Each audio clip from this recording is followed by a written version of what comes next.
Well, hey there, Bronco fans. It's Shad. It's Danny. It's Bronco Planet. And Shad, we finally have got the first preseason game under our belt. Now, I know what you guys are saying out there. Look at this. It's 3, 4, 5 days past the game. Hey, we're working stiffs just like you. We do a little traveling here and there. There's been a contest between Shad and I on as far as who's been doing the most traveling lately. This week, Shad wins. Just gets back from Alaska? Alaska, man. Good living up there. The only state Ring had not been to, so it's good to get up there. But I got to tell you what, those Broncos starting off good. You know, everything you would want to see in a preseason game. You want to see Peyton Manning come out and just get used to it, right? He doesn't have to go 7 for 7. We got to have realistic expectations. Okay. Looks pretty sharp. You want McGahee to pound it. You want to see that line protecting Peyton Manning. You want to see the new guys and a mixture of the old guys all contributing, and there you had it. I felt really good about the 31-3 victory. What are your thoughts? Well, you know, the big deal about preseason games is just that. It's preseason. But it typically is if you're a connoisseur of the preseason,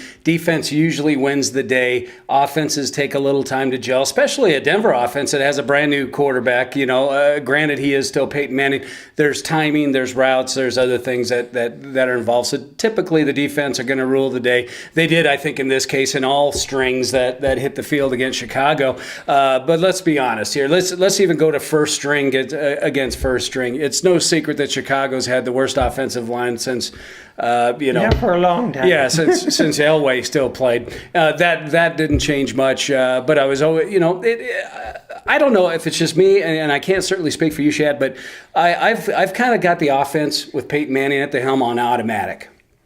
My expectations and my outbursts of joy or criticism isn't nearly as vocal this year because Peyton for me is that automatic. What is refreshing to see, and we have struggled in the past years, is our defense. Yeah, no, for sure. You can already see the influence of Jack Del Rio. A lot of intensity. You got to see Von Miller getting in the backfield, which we saw a lot last year. Right. But bringing it, and a lot of the young guys. I mean, and Nate Who is this Irving, Derek how Wolfe about them? fella? Yeah, Derek Wolfe. Who is this guy? Now we'll give the defensive backs that first sack for Derek Wolfe because there was a long time, right? And then eventually flushes him out, and Derek gets it. But that second one, I mean, that's a bull rush coming right at you. That's what I love about. That's awesome. That's kind of the intangible. That's why you draft pig farmers. Yeah, that's why you bring in kids that bay hail for their whole lives up to the point of becoming a professional football player. But you hit it right on the head. I love to see a guy, and this is a rookie. Okay, this guy, that his first game as a in the pro level as a rookie, he bull rushes a guy that's been in the league, a veteran starter for 6-7 years. He bull rushes him to get to the quarterback. I like what I see right now out of Derek Wolfe. No, for sure. I think he did a great job. I thought the defensive backs did a very solid job. And you're playing a Chicago defense, that's legendary, right? We know they're granted no Urlacher, but still. Yeah, but still, it's good. Why no Cutler? What was that? What was that?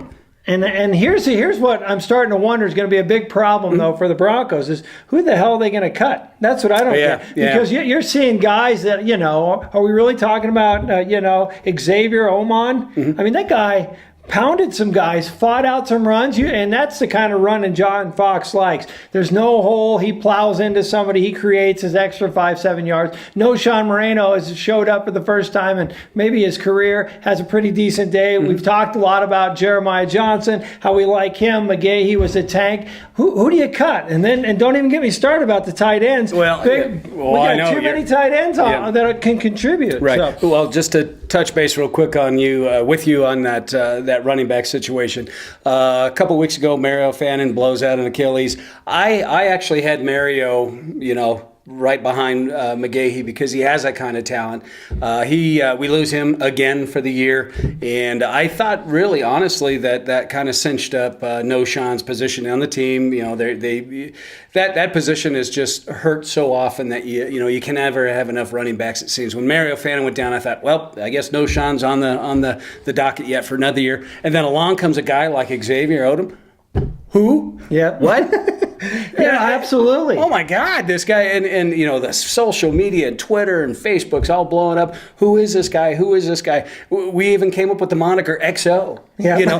The guy's been on the TV for 5 minutes, and already he's got his own. He's got his own little his own little nickname of XL. And then another name you never thought you'd be talking about here, Bronco Planet, Cornelius Ingram, the tight end, has a couple receptions. Never heard of him. Night touchdown. Wasn't that the guy in one of those Rudolph shows back in the day? Yeah, he was Yukon awesome. Cornelius or something. Yeah, exactly. But you bring up a good point now. Good. You bring in Jacob Tammy, you bring in Dreesen. This guy Cornelius shows up. You got Virgil Green, and you've got Julius Thomas is our favorite, of course, from last year. I've never seen a 5 tight end set, ever. But you never know with this Denver Bronco offensive line. The minds are going. It's nice to have the depth, and God knows and God help us, we have not been able to spew out the depth word.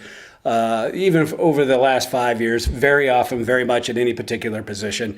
We now have that on the defensive line. We now have that in the linebackers. All of a sudden, look who's showing up. Nate Irving's showing up. Danny Trevathan, rookie this year, looking real good. Woodyard, Mays looking better. It's like DJ. I love me some Joe Mays. Love me some Joe Mays. Yeah, I think that he's the new leader of that defense. He absolutely is the new leader. And then they go grab a very talented Michael Brooking, a fired up kind of guy. So, and already fighting with J.D. Walton in practice, which I like to hear. So, I mean, things are starting to come together now. We will try and keep it in control, right? We got one preseason game. This isn't the typical preseason game where the third stringer gives up a touchdown at the end. Nobody cares. This was a butt kicking from start to finish. Starters in between, coaching, all facets, you name it. All facets, all strings. It was a butt kicking. Now, you said something earlier about it.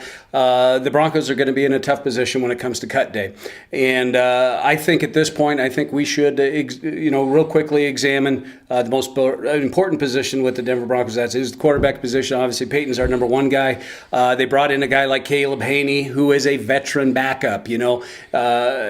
People are screaming and hollering on social media last Thursday night. Well, Caleb Haney's the new Kyle Orton. Good Lord, and everything's just going crazy. But you have to understand that the Broncos organization needs to bring in some sort of a veteran backup. Now, did he do very well? No, he didn't. He got outplayed by a rookie and a second-year guy. Something, I need to just take time out here and give Adam Weber a little bit of love. Absolutely. Holy crap, all this kid does, and we've only been able to see him in preseason. Last year, if you remember the Arizona game, he had the 89-yard bomb to Enron Riley, who petered out right before the end zone. But this kid, he's a gamer. He is an absolute gamer. He's not your prototypical 6'5", 6'4". He's a little bit smaller, but he's got fast feet. He moves well. He's got a great arm. Yeah, he got the strongest arm out of all those quarterbacks. Well, I don't know about the strongest, but Osweiler, just by virtue of leverage, I think if you ever look at Brock Osweiler's hand, it looks like he's holding a tennis ball. Absolutely. It comes to a football. Matter of fact, at one of the practices recently, they did some Hail Mary drills, and he brought that arm back. You want to talk about a haymaker coming all the way over. I thought he looked very good for a rookie, but here's what I like the most about the quarterback situation that we didn't see at all last year. What's Peyton Manning do when he gets out? He does his reps. There he goes. First time Brock comes off, a lot of coaching going on. Brock gets confidence from that. He's learning from Peyton Manning, goes out, gets a touchdown, a drive later. Right. Then he's talking to Weber. Haney. And what we saw last year was Orton sitting over here and Tebow sitting over here. No learning, no sharing. It's a whole different ball game. So, different culture in Denver, and honestly, as well as our rookie quarterback and Osweiler played, and the continued good play of a guy like Weber, you may see Denver say, I don't think I really want to sign up and pay out $2.25 million to a guy like Caleb Haney as a backup, because I've got enough confidence in Weber and in Osweiler. If something should ever happen to Peyton Manning, we'll have to wait and see. That's a risk. I agree with you, because Denver will. I'm with you on the Orton comparison. Haney is about as excited as like Wrigley's gum, right? Yeah. Wrigley, you get to the store and you're like, there's nothing left. I just got to spearmint Wrigley's, right? You can get by with it, but not very exciting. And that's a little bit on how he is right now.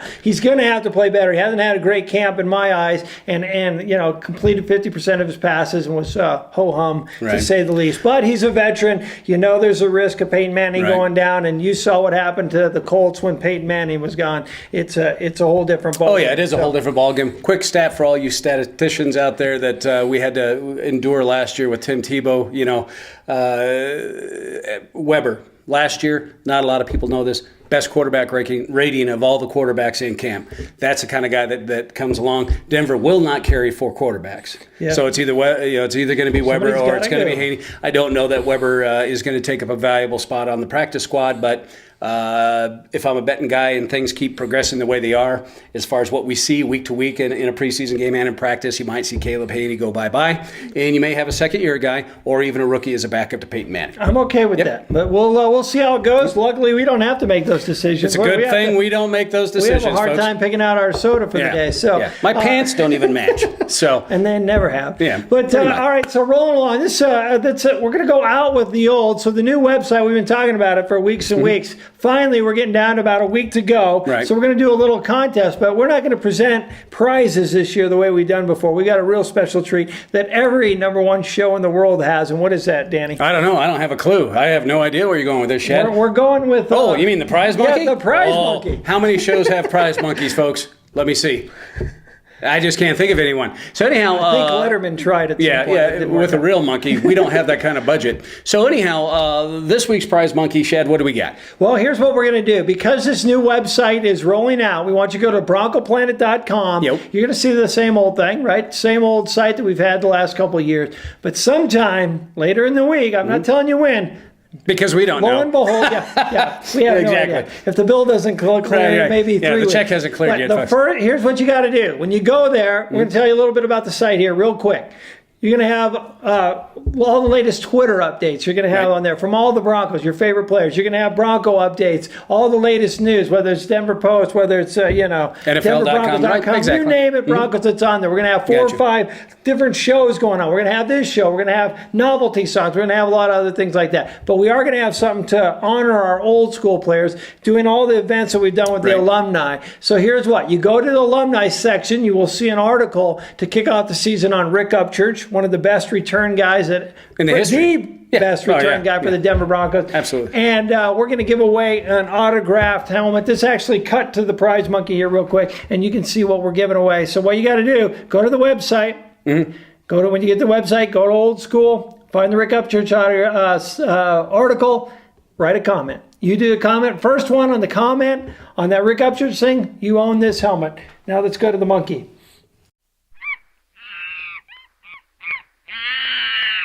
You know something, Shad? Nothing says quality television internet show extravaganza like a prize monkey. Love the monkey. We'll be here every week, and we love giving out prizes to you great fans, so check that out. That's not the only thing we'll be giving away this season. We got lots of things stocked up. We've been loaded up forever. Now, I know what you're saying out there, folks. You're going, geez, Danny's looking awfully suave this evening. He's looking pretty good. And why is that? That's because of the official Bronco Planet t-shirts. With the number 18 appropriately right in the middle. Yep. And that's appropriate for 2 reasons. That's what's called marketing, folks. We know where to hitch our wagon. So, hey, great news, folks. You guys have been asking about these shirts. We've been talking about it for 2 years. Go to our Facebook page. You can there's 3 different shirts to choose from. You can get the ladies. You got a nice pink ensemble going on there. You got gray and blue, which brings out your eyes, Danny. Yeah. And then we've got a blue with the orange. So we're covering all the colors. You can go anywhere from small to triple XL for you former football players. Right. And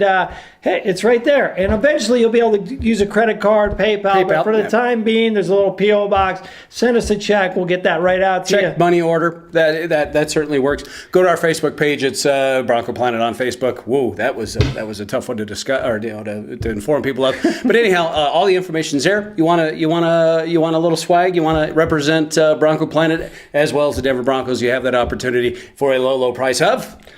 Well, it depends there, Danny. It's a good question. If you're going to order the smaller sizes up to a large, it's going to cost you $16, and that includes shipping. What? Are you kidding me? That's crazy. That's the kind of deals we give here. How do we even make that happen? And because we have an 18 on there, we have to have something at $18. So if you go with XL or greater, up to 3X or 4X, it's $18. There you go. It's cheap. It's under $20. It's shipping including. That's just nuts. That's just crazy. How can we afford to do this? I have no idea. We cannot afford to do this. That's right. There's no money to be made on these deals. But hey, guess what? We love the Bronco fans. We love what we're doing. We're excited about the new website. We're excited about the way the Broncos are playing. 31-3 against the Bears. We didn't get to see crybaby Cutler, which was a little bit disappointed in that. This coming Saturday, we've got the Seattle Seahawks coming into town. First home game. That'll be fun. We're going to be there, of course. Hope to see some of you guys out there. We'll have a lot more stuff. Actually, we're going to have a little of these T-shirts. So, we do take cash. We're all about the wham, all about the walking around money,